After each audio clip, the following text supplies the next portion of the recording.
我叫香文啦，咁我係社企歷奇者嘅創辦人嚟嘅。咁我哋機構咧，其實2013年就成立咗。咁我哋主要就係透過全香港獨創嘅一個高齡體驗活動啦，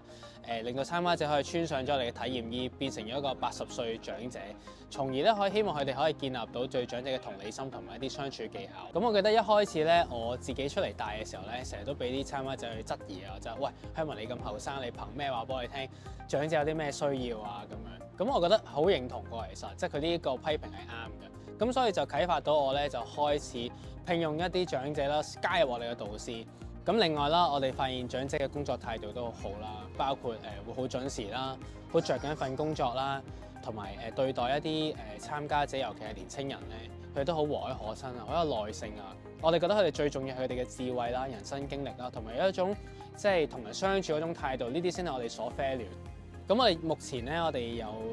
長者可以透過兩方面去服務我哋機構啦。咁第一就係義工啦，第二咧其實我哋都有一啲合約嘅一啲兼職嘅